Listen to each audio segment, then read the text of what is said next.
First of all, thank you for coming. I hope you all can hear us. Uh, This is really part of our Leadership in Crisis series here at the Cuyahoga County Soldiers and Sailors Monument. And we had the opportunity earlier to speak with Dr. Kurt Fields, who's the foremost living historian portraying General U.S. Grant. Today, we move forward more than a century to talk about another time, but it's still a time of leadership in crisis. And I think it's particularly interesting given where we are today with unanticipated events. So with us is the Honorable Thomas Modly, former Undersecretary of the Navy and former Acting Secretary of the Navy. Senator Modly, I know you're a Shaker Heights guy, graduating from Shaker Heights and went on to the United States Naval Academy. Tell us a little bit about your feelings about the Navy and your naval service early. Well, thank you, first of all, for having me. Thanks for coming. Appreciate any interest in the things that I have to say for sure. Yeah, I grew up here in Cleveland. My parents are both immigrants from Eastern Europe, sort of refugees post-World War II. My father escaped from Hungary in 1948, and my mother out of Yugoslavia in 1950. They both ended up here in Cleveland. My father got a job here. My mom went to nursing school at Francis Payne Bolton after being settled in Iowa. And they met at a Hungarian ball here in Cleveland, over in sort of near the Buckeye Road area, which was a big Hungarian enclave. And I was raised in Cleveland Heights and Shaker Heights. And when I was in high school, there were very few kids that were that interested, sort of in the post-Vietnam era, of going into service. And I don't think anyone from my high school had gone to the Naval Academy in over 10, maybe 15 years.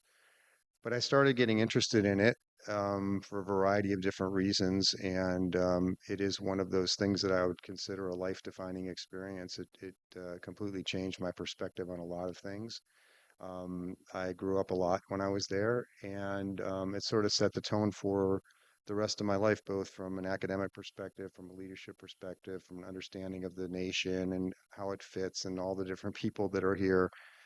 So for me, it was invaluable, and I'm a big fan of the service academies for any young person that's sort of serious about their future and wants to learn about how to be a better leader and how to work with people in all kinds of different conditions that create stress, and you have to be able to learn how to respond to it. Well, I've read your book and I truly enjoy it. And I must say it resonates with your love and respect for those who served the country, particularly in the Navy and the Marine Corps, and then the civilians who've supported them. That love brought you back to the Navy in part, I'm sure. Hmm. But tell us about the time between your active duty service, Sure. uniform service, and So, then so I served in a very fortunate time to be. Very interesting, and my friends and I talk a lot about this. What the mood was like at the Naval Academy when we first got there in the late 70s, and how much it changed by the time we left in 1983. Um, and a lot of this was politically driven. In 1980, we had a national election, and President Reagan was elected, and I think he really was responsible for changing the way people felt about the nation, about their military. When I was a plebe at the Naval Academy, there were bars and places in Annapolis that you would not go in uniform because there was so much hostility still for people in uniform.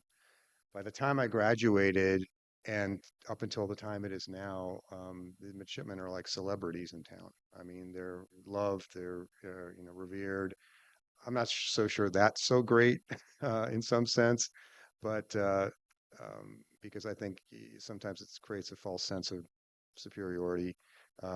But it did change significantly during that time. So I was able to serve during the Reagan defense buildup, and I studied Soviet politics. I studied international relations when I was there. I obviously had a keen interest in that because of my father's background. And I never ever envisioned when I was on active duty particularly when I was flying, I was a helicopter pilot from 1984 to 86, 87. I never envisioned that the Soviet Union would not be around. None of us foresaw that coming, that eventually the Soviet Union would crumble and the Iron Curtain would come down and all these nations in Eastern Europe and the millions of people there would be liberated from that ideology. But it happened. And it happened in large part, I believe, because of resolve, a national resolve to rebuild the military. And Reagan had a mandate to rebuild the Navy and bring it up to 600 ships. And it happened. And that was when I served. That was the time I served.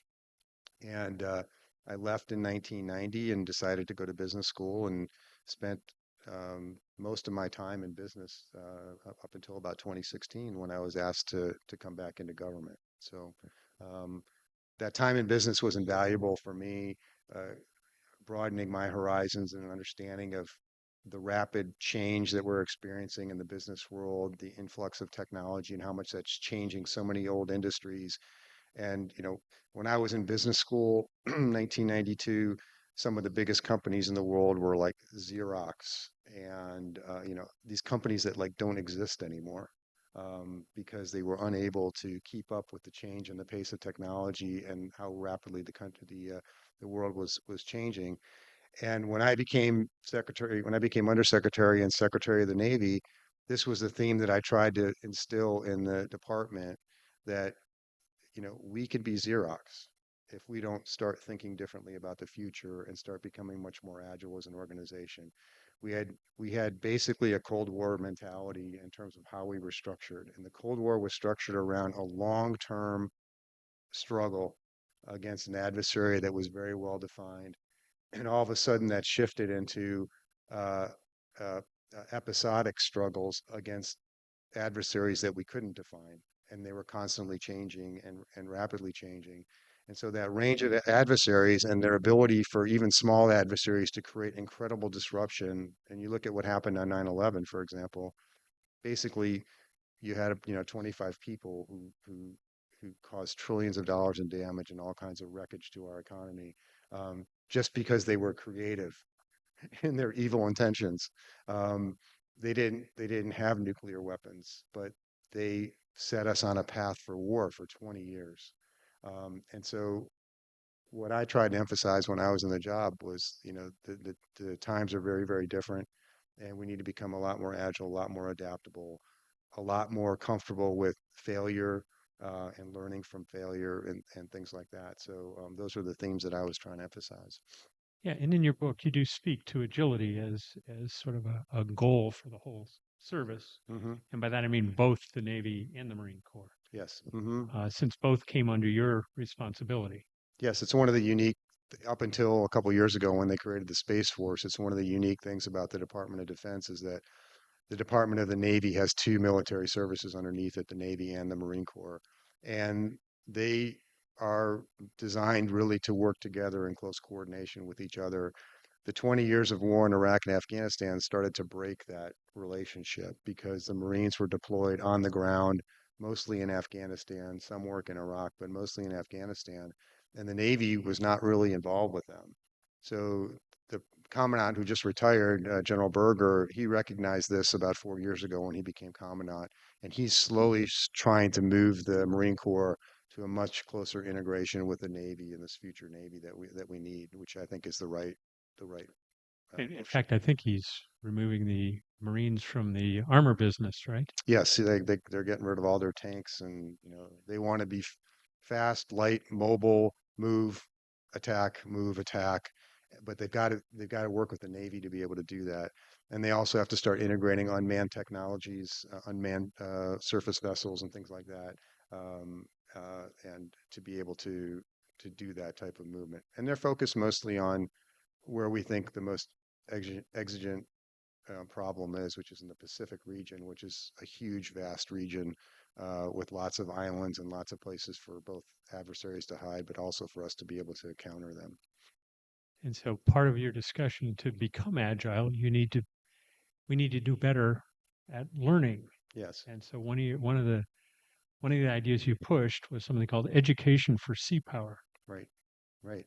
So education for sea power was a basically something I named a commission Uh, the Navy itself as a department had not looked at its educational systems holistically in over 100 years. In 1918, they had something called the Knox-King-Pye Commission, where they looked at how the Navy could better prepare, particularly officers, for the future. And they really started revamping the war colleges, and focused a lot on wargaming and training these guys. And every single one of those admirals and senior captains who really led us to victory in the Pacific had gone through, were beneficiaries of those changes that were put in place by the Knox-King-Pye Commission. So I said, okay, I think 100 years is, long enough. We should probably take a look at this again. And so I commissioned an outside commission, and I had 3 or 4 former 4 stars on it, and a couple of ambassadors and people who were smart about education. And we went out for about almost a year, talked to major universities, major companies who were truly learning organizations, and tried to figure out what best practices they had. And E4S, we called it E4S because everything lends itself to an acronym in the Pentagon. The E4S findings basically defined a new strategy for education where we would unify all of our educational institutions under a university system. We'd have a chief learning officer at the department, and basically a president of the entire university system so that they could start cross-fertilizing and learning from each other and working together more collaboratively. Up until that point, like the Naval Academy was kind of out on its own, the War College was on its own, the postgraduate school was doing its own thing, and there wasn't a strategy for building curriculums that would develop officers that would meet the needs of the future Navy. And so that's what was lacking, and that's what E4S attempted to do. And so it was sort of, when I left the department in 2020, during the COVID crisis, uh, it kind of got put on the back shelf. The the people who are resistant to change in the department sort of moved it out of the E ring of the Pentagon. I talk about this in the book, how geography in the Pentagon is really, really important. So wherever your office is, and however close your office is to the senior ranks of power in the organization, the more deference you're given. So when we created the chief learning officer position and staff, I there was a Navy administration office right across from my office, and I said, "You're moving," and the chief learning officer is going right there, because people needed to understand that it was important, because geography matters in the Pentagon. And literally, like 2 weeks after I left, they moved it back out to the A ring. So I talk about this phenomenon of the organizational slinky, and big bureaucracies are like a slinky. If you all remember that toy, the slinky toy, it's like a big spring. And the leader, if you're trying to drive change or trying to move the slinky in a certain direction, you have to pull on that slinky. The back half of that slinky is extremely resistant to change, and it's going to sit there until finally the center sections start pulling along, and then they have to keep coming. The second you relieve that pressure on the front, it just snaps back. It generally ends up snapping back. And your only hope is that there are people that are converted in the middle that start pushing it forward again. And this is the problem we have in our bureaucracies and in our political system, is that most of these types of transformations for large organizations take years and years and years to happen. And we don't have continuity in leadership. Um, and because we're so divided politically in the country right now, um, we have a schizophrenic government. You had the Obama administration for 8 years. They completely de-emphasized the Navy. They stripped it of a lot of funding. The Navy shrunk down to something like 260 ships, when everyone believed we needed to have at least 350 to 400. And once you start shrinking like that, you start gutting industrial capacity and so on and so forth. Then the Trump administration comes in, which I'm a part of. I'm trying to push for a bigger Navy, but we last 4 years. And now the Biden administration comes in, their priorities are completely different. The Secretary of the Navy now says his biggest priority is climate change. So, okay, great, but I don't really understand. So when you have an industrial organization of that size, you have to have a long-term strategy and you have to commit to it. And because we're so divided, and so divided in the Congress especially, you don't have that sort of critical mass of thinkers and believers in the importance of maritime strategy to push through all the partisanship. And so we don't have it right now. So we're kind of floundering. When I was in the Navy, we had 30 shipyards in the United States, and today we have, I think, seven, and there's one of them's bankrupt. And I'm not so worried about the current state of the Chinese Navy, but if we get into a protracted conflict with the Navy, with the Chinese, I'm very worried about it because their ability to build ships has so eclipsed ours. They've just invested in it, and they can lose a lot of ships and they can put new ones out in the water. We can't. We don't have the ability to do it right now. As we're seeing in Ukraine, Yeah, resupply is as important yeah, yes. as initial. Yeah, sure. I mean, and we've gutted a lot of our weapons stocks right now, supporting Ukraine. And you can't just flip a switch and reconstitute that. It takes a lot of time. So, um, So, as the Undersecretary of the Navy, hmm you were nominated by the President hmm and confirmed by the Senate. hmm Talk a little bit about that process because that's foreign to most of us in yeah, terms of the nuts and bolts. it's yeah. So people ask me, how did I end up back in the government? And I say, I usually answer like with one word, and that's serendipity, because it's not something I had planned. But I had served as the Deputy Undersecretary of Defense after 9/11, and so people sort of knew me. People who were doing the personnel moves for the Trump administration, or some holdovers from the Bush administration who knew me. They were having a hard time filling seats because there were a lot of conservative scholars and national security experts who during the campaign had signed the never Trump letter saying they would never support President Donald Trump if he got elected president. And the president keeps score, and so none of those people, they were all blackballed. They were never going to get jobs in the administration. So I got a phone call in February of 2017, uh, completely sort of out of the blue. I had thrown my name in because I'd heard they needed people, but I never thought I would get a call. And a friend of mine who had been an intern in the Pentagon when I was there before was now running all the personnel choices for Secretary Mattis. So he said, "Are you interested in coming in?" I said, "Well, I'll come in, but I'll come in for, one of two jobs where I think I can do something, which is Secretary of the Navy or Undersecretary of the Navy, because I understood the Navy and Marine Corps. I understood the business management side of it because I had been in the Pentagon before. So they had already picked a Secretary of the Navy, and I met with Secretary Mattis, and it really wasn't even an interview. It was just like, oh, when can you start? And I said, well, I can start right away, but the process of getting confirmed by the Senate is not is not a quick process either. So I was offered the job in April. Um, you have to go through a FBI clearance, which takes months to fill out. It takes at least a week to fill out the paperwork. You have to document 10 years of international travel, everywhere you went, who you met with while you were there. So I had a global job at Yeah, I was going to say, PricewaterhouseCoopers. let me interrupt you. Yeah, yeah, Talk about that job yeah. because I think that Yeah, so I was the global defense leader for PricewaterhouseCoopers, which is a big global consulting firm. So I was traveling all over the world. I had teams, economic development teams in Iraq and Afghanistan, helping with the stabilization mission. I was traveling all the time, and thankfully, my executive assistant had kept a record of every time I went anywhere and who I met with and all that kind of stuff. But you have to fill that out extensively, and then financial disclosures, not just financial disclosures, but you have to divest yourself of any company, any stock in any company that has anything to do with the Defense Department or the Navy, which was, quite a few things for me. Um, and you know, and so then you sit around and wait. There's several windows in the course of the year where they'll hold hearings for these things. So I was thinking I would get a hearing before the summer recess, which was in July. Never got a hearing. Finally got a hearing in November, and they confirmed me. They confirmed me like 2 days later, and then I started right away. So, but it's interesting.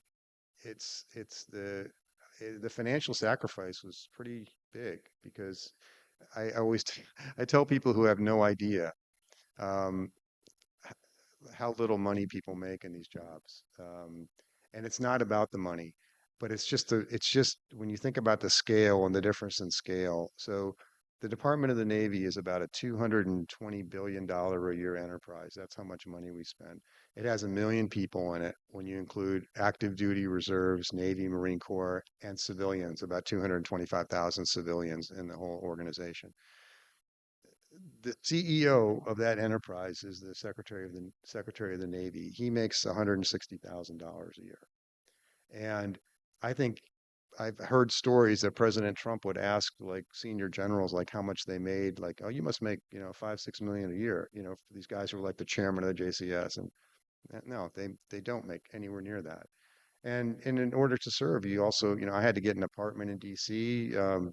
They didn't cover that. It was all just that. But it's not really about the money. It's about the opportunity to have an impact, and it's invaluable.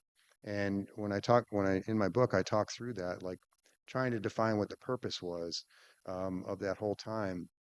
It's really, for me, it was about finding and identifying all those individual heroes that I met from all different generations, both warriors and bureaucratic warriors who really fight for doing the right thing every day. So to me, it was completely irreplaceable experience, and I would never trade it for anything.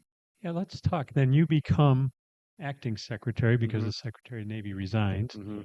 You're not nominated by the president, but somebody needs to fill that role as Hmm. the CEO. Yeah. And one of the things you talk about is the difference between acting and pretending. Right, right. Well, that became my mantra because um, we were in the last year of the administration, and I've never been into just sort of keeping the seat warm for the next guy. The president decided to nominate an ambassador who had worked on his campaign to become the next Secretary of the Navy. But everyone said, look, that's not even going to happen. It's an election year. Congress doesn't want to go through a hearing for somebody who's going to serve for 4 or 5 months, which is probably how long it was going to take. They said, you're going to be in the seat for a long time. Um, then I had another friend who called me and said, yeah, the average tenure of an acting Secretary of the Navy is 110 days over the course of history, average. So I'm very fond of making lists, top 10 lists to sort of organize my thinking. And so I came up with 11 top 10 lists of 10. So it was 110 things that I wanted to accomplish in 110 days. And I posted it on my wall, and we just started checking them off. And so my mantra became, yeah, I'm acting, but I'm not pretending. I'm actually going to do this job, and I'm going to do it until they tell me I'm not here anymore. So um, there were some people who liked that approach. There were other people who didn't like that approach, but particularly the people who were advocates for this other guy who they had nominated because the Congress seemed to like what I was doing, and they weren't in a rush to nominate somebody else. And so there were some people in the political circles who were telling me to sort of back off and just let him get his thing done. And I wasn't trying to keep him from getting nominated. I just had a job to do, and so that's what I did. And part of that job is to name United States Navy vessels. That's right. That's right. So that's unique, one of the really unique and valuable things that a Secretary of the Navy can do, and it's a right and a privilege only to the Secretary of the Navy. Like the Secretary of the Army can't just name Navy base or Army bases and things like that, but the Secretary of the Navy has the exclusive right and authority to name whatever ship he wants to name. Any ship that's been appropriated the money from Congress can be named by the Secretary of the Navy.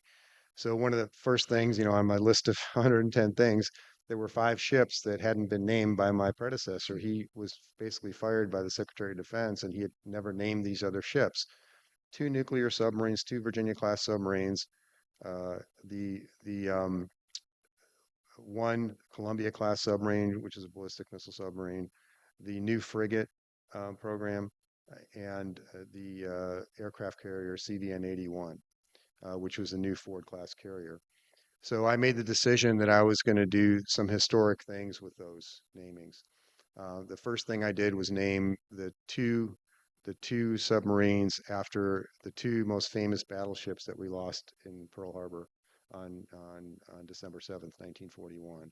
So the USS Arizona, USS Oklahoma were sunk at Pearl Harbor. They were never recommissioned. They were never named. No other ships were ever named after them. But I had had the privilege of meeting, basically through some connections here in Cleveland, some people who had served on the Arizona. And I felt it was time to name a ship after the Arizona. So the Arizona I named, then the Oklahoma I named, then I named the the strategic ballistic missile submarine. Uh, I wanted to name the theme of those were like principles of our American founding. And so I named the second one. The first one was called Columbia. The second one I was going to name the USS Republic. And then the new frigate program, which is being built up in Marinette in Wisconsin, which is a whole new, entirely new class of ships. And when you name the first name of of a ship class, it's the name of the first ship, but it's also the name of the entire class.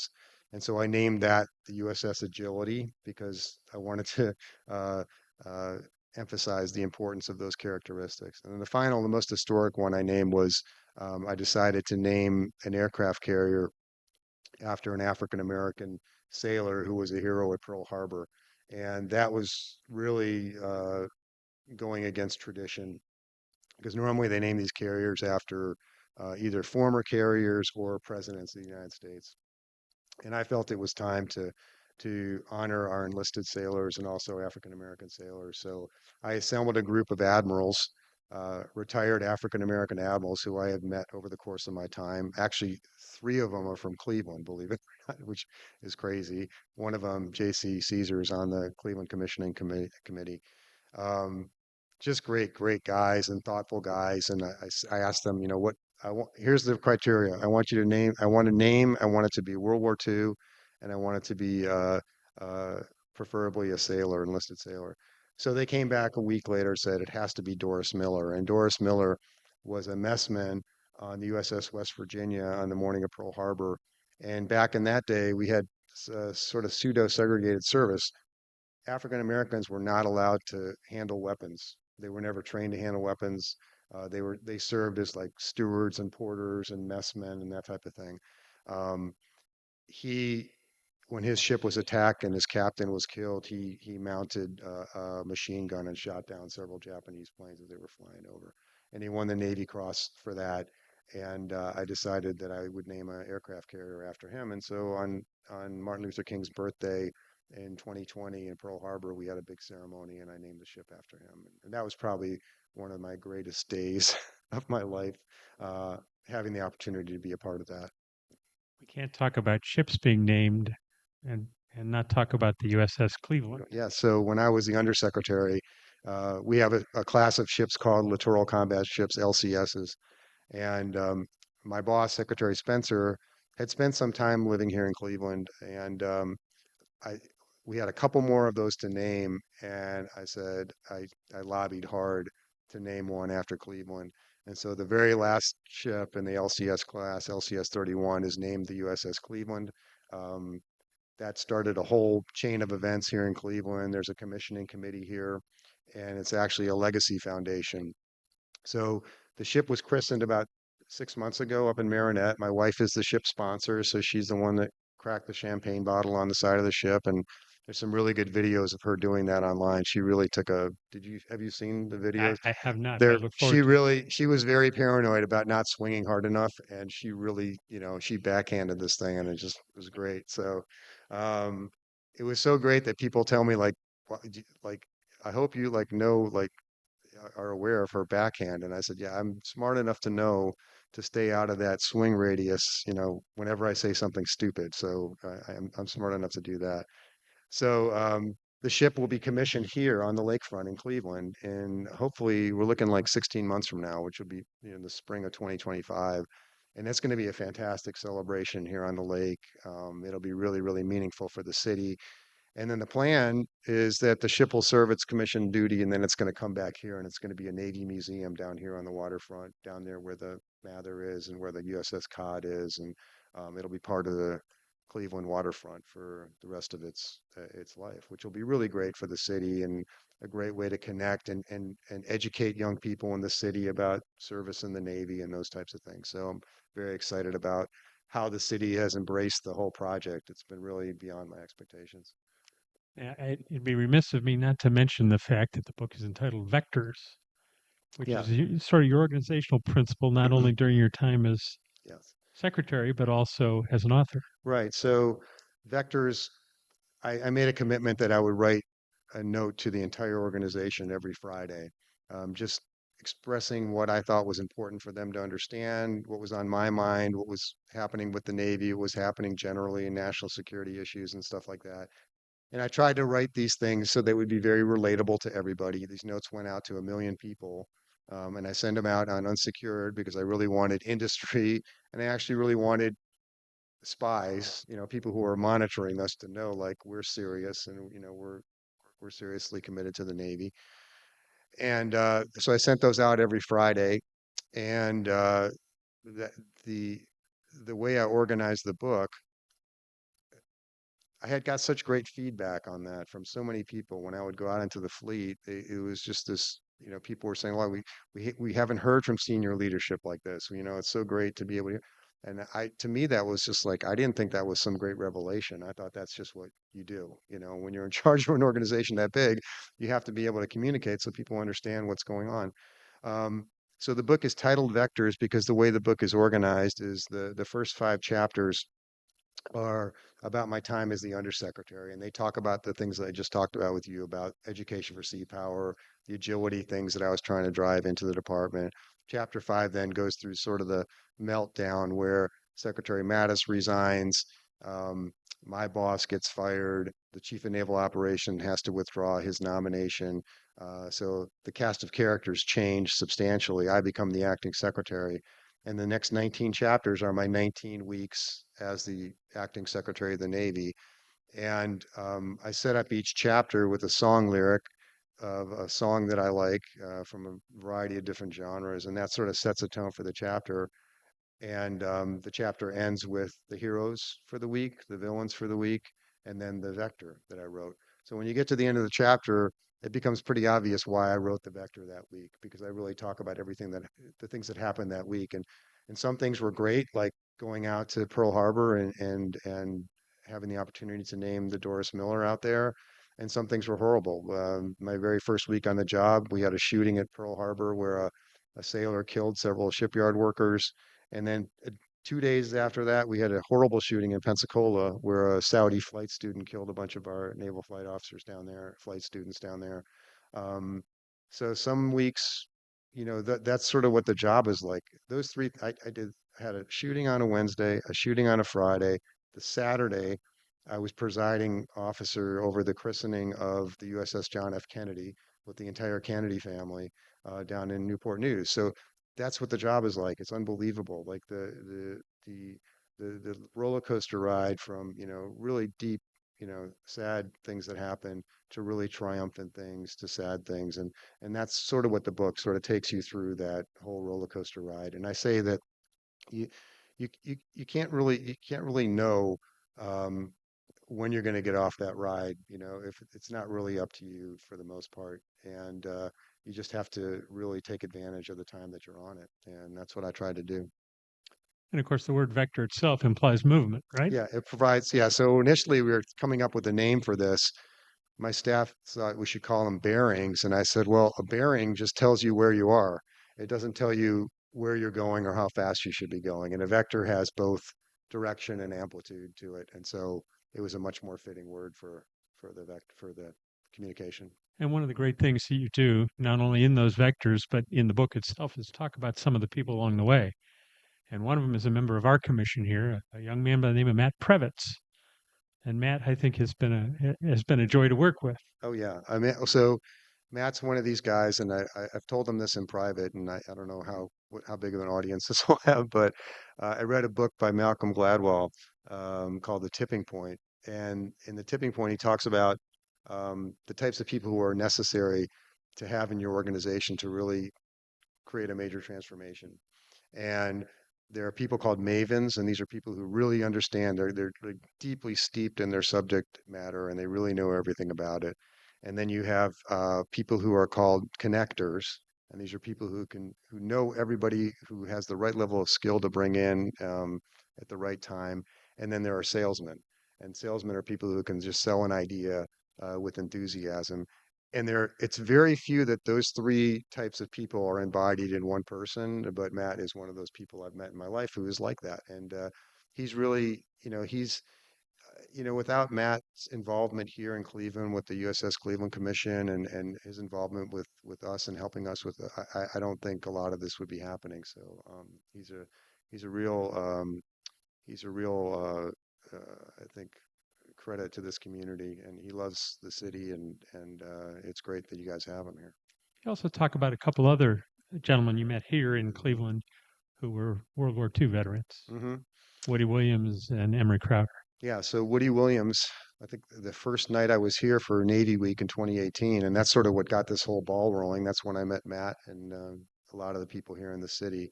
Was 2018, and Robin, my wife, was here with me then, and we were on the cusp of naming the ship after the city, but I couldn't announce it then because it wasn't official yet. But one of my first nights here, we had dinner with Emery and Woody Williams, and Woody Williams won the Medal of Honor on Iwo Jima, and he's quite a character, and he's been responsible. He was responsible for creating these Gold Star family walls all over the country, um, and he was here at Cleveland dedicating that when he was here. And so I went to dinner with him and a gentleman named Emery Crowder, who was from Westlake, actually grew up in Roanoke, Virginia, was a corpsman in World War II in the Pacific Theater, won the Silver Star on Saipan, saved the lives of 17 Marines on Saipan, and then was put on a boat to go to Okinawa to be part of that invasion. And his boat was hit by a kamikaze plane, and he was in the water for like 7 or 8 hours waiting to get rescued. And comes back and moves to Roanoke, joins the railroad, and through several different, which was his dream to join the railroad.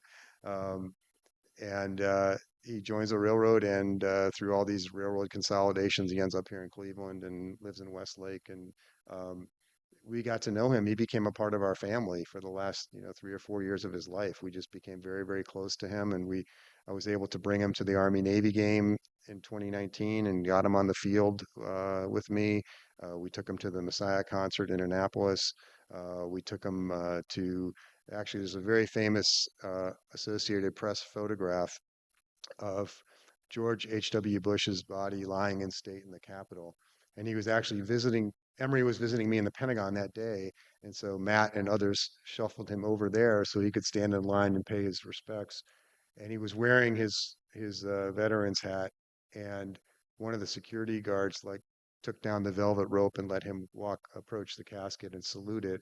And that picture of Emory saluting George H.W. Bush's casket sort of alone uh, was the AP photograph that made it all around the world as a commemorating George H.W. Bush's lying in state there in the Capitol. And all these things never would have happened, if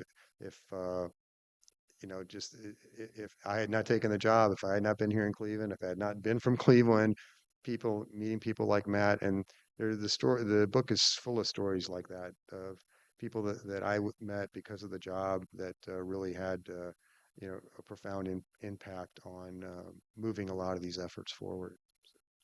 You also had to deal with that onslaught of COVID affecting the military. Yeah, and that's after spending 2 years plus preaching about how people need to be prepared for unpredictable events. We get hit with a big unpredictable event in the spring of 2020. And for the most part, the Navy handled it quite well. We had an aircraft carrier in the Pacific that had a COVID outbreak. And so we moved the ship to Guam so that we could take the sailors off and get them isolated and get them back to work because we really couldn't afford to have that ship off station for too long. The doctors on the ship panicked, in my opinion. They wrote a letter basically saying that if we didn't evacuate the whole ship immediately, that 50 sailors were going to be dead of COVID in 10 days, which was complete, overreaction. But early in the early days of COVID, we were all kind of looking at the CDC and the NIH thinking that they had some kind of like, break glass thing that they're going to break out all these masks. And we were kind of surprised that they just didn't really have a good strategy for this, nor did they have a good understanding of what the virus was going to do, who was going to be most vulnerable. But I had spoken to over the previous several weeks, just about every sailor. We had like 30 or 40 sailors in the Navy and Marines that had had COVID. And I called all of them and said, how was it? How do you feel? And Not a single one of them said it was anywhere near the worst like virus or flu they'd ever had. So I was like, well, maybe with young people, it's not going to happen. I'm not a doctor. I don't know. So what ended up happening was the captain of the ship, then I reached out to him, and they were in Guam. And my chief of staff called him and said, hey, the secretary would like to come out and make sure you guys are getting everything you need. And he'd like to spend some time talking to the crew and encourage them. And the captain said that it would be a distraction. He didn't want me to come out. So we honored his response there. And about 2 hours after that, he sent out a letter on an unsecure email chain about how dire the circumstances were. He quoted a lot of the things that the doctors were saying, and he really expressed a lack of awareness of what was happening on the ground. We had mobilized 900 people on Guam to facilitate this massive movement of sailors on and off the ship and so on. And I think he was a little too focused on his sailors. It's his job to be focused on his sailors, but he has a mission too, and he has a chain of command, and he has secure ways of expressing. He had secure ways of expressing his concerns without putting it out on unsecure channels. He did that also by intentionally bypassing the admiral on the ship who was his direct boss. And he told me that he did that because he knew that if he had told the admiral that he wanted to send it, that the admiral would not have let him send it. And so it's sort of I concluded that he was intentionally and premeditatively insubordinate to the admiral on the ship for no real reason. And I just felt like I needed to have a steadier hand on the ship during that crisis. So I made the decision to relieve him. Uh, the president obviously was very unhappy because of this letter got leaked to the San Francisco Chronicle, and the media spun up about and turned it into a partisan thing, which was ridiculous. Um, and so after I relieved him, it it became quite ugly, both in terms of the political fallout and just the social media fallout. And I got death threats, my family got death threats. So I decided to go to Guam and talk to the crew and talk to the people on the ground to make sure everything was good and everything was happening. And the attitude from the crew that I got through these questions that they submitted in advance was pretty disrespectful and also not really. I got the sense they really didn't understand what was going on the ground to help them. And it was tough for you to even talk with them because Yes, of COVID, right? yes. Well, I wanted to go on the ship and walk around the ship and talk to them all. And the medical people and the NCIS protective services said, sir, we can't let you do that. That's a COVID environment. And I said, well, yeah, but there's 3,000 of them on there. Like I can go on there. And they refused to let me do that. And so I basically had to address them from a microphone, like this in a small little clean room. I didn't get to look them in the eye. I didn't get to see any facial expressions. I didn't get to really respond in a way that is best. And so my remarks were characterized by the media in a certain way, as, being a tirade and profanity laced and all these things. And it took me a really long time to listen to it because some member of the crew recorded it and sent it to NBC News, and they cherry picked what they wanted to play, but that's kind of their job. But it took me about 6 months to actually listen to it, and I listened to it, and to me, like I don't ever raise my voice. I'm it's like this is my tone. This is how I was talking to them, but I was talking about serious stuff. And by the time I got back to Washington after that trip, um, the media it had just become the COVID story of the day, and the members of Congress were calling for me to resign. Uh, the the candidate Joe Biden at the time, former vice president, called me a criminal. The Speaker of the House, Nancy Pelosi, said some very unkind things as well. And I just realized that I really couldn't do my job anymore, because I would just be having to fight this off and having my staff have to fight this off. And it would just distract away from what I really wanted to do in the Navy. And it looked like they were going to go ahead and nominate this other guy anyway. So I made the decision to resign just in the best interest of, the Navy and the country. And, 2 weeks later, everyone was focused on George Floyd, and this sort of faded into memory. So. You felt like a target of opportunity. Well, I think that's the way it is now in DC. You know, it's there's no, I think one of the in the heroes and villains at the end of each chapter, the heroes are always people. The villains are never people. There are things like, you know, pride and arrogance and the status quo and inertia. And I think for that particular week, I think the villain was gracelessness because literally no one was willing to cut anybody any slack about anything. And, you know, this was a very unpredictable thing.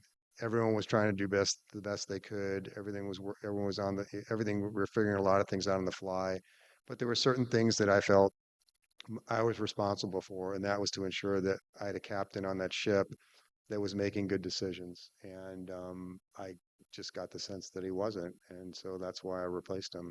And it was nothing more than that. It wasn't, you know, the president never ordered me to do it, and the president never asked me to resign.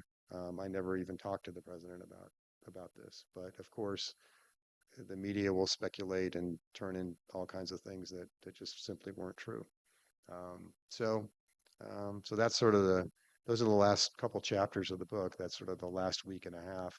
And then the final chapter is sort of the lessons that I learned from that time. Well, let's bring this back full circle too. We're sitting in a place that recognizes service to the nation, something that you make clear in your dedication, right? You really dedicate your work to the Marines and the sailors, Hmm. those that support the Navy. And beyond that, every dollar that comes from this goes where? Yeah, every dollar I make from the book sales, I'm donating to charities that support our Navy and Marine Corps veterans.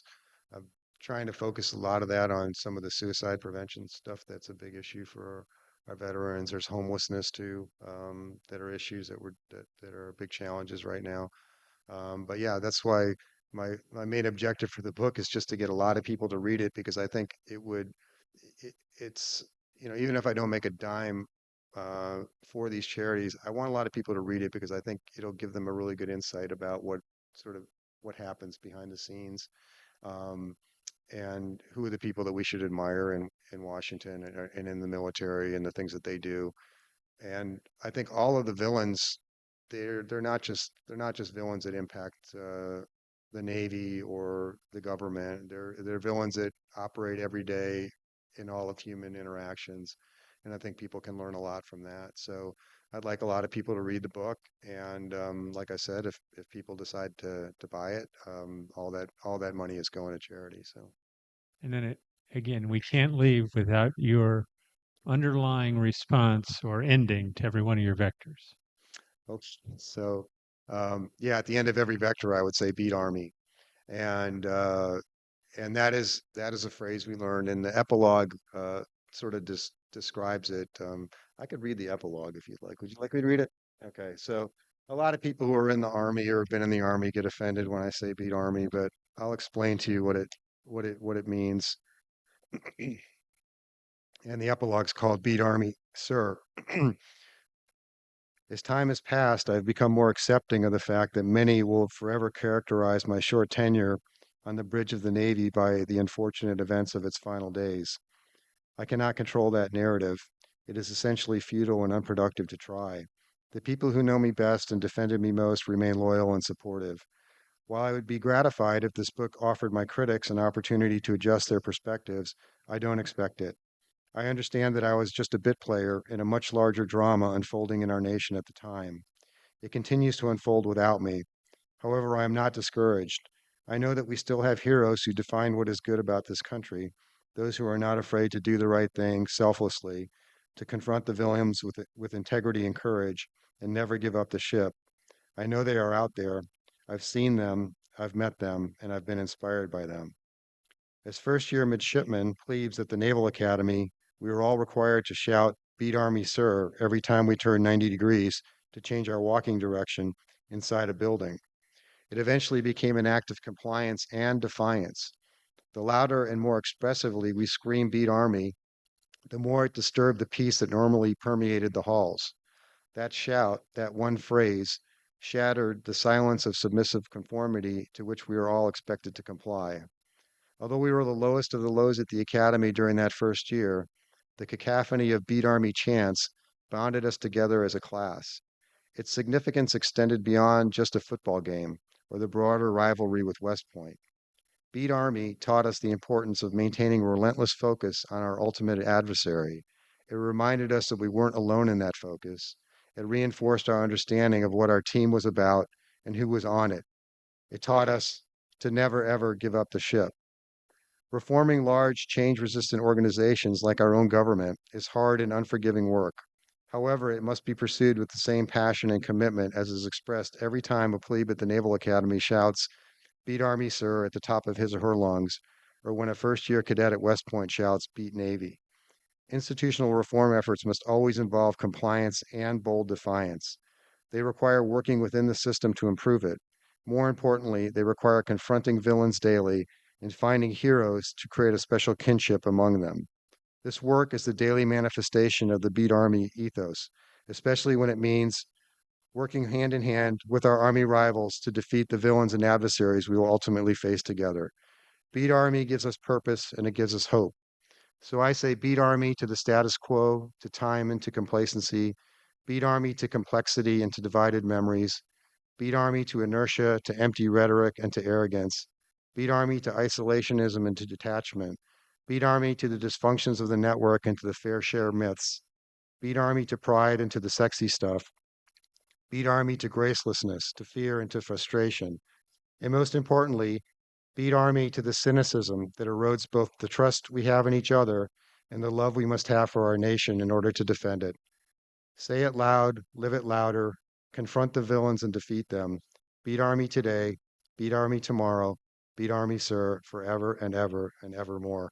And that's why I wrote Beat Army at the end of every vector, because it means more than just the focus on Army rival. It's about confronting those villains that inhibit change. So hopefully the Army guys aren't offended by that, but I can't do anything about that. So, There'll just be a lot of beat navies that'll come out, I'm sure. right, right. Yeah. So again, you've brought some books, and if people want to buy a book, and he'll be happy to sign it for you. And I would say have questions as part of the book signing. Does that make Sure, sense? sure. Anyone have any questions? No? Well, Thanks for coming. thank you for coming.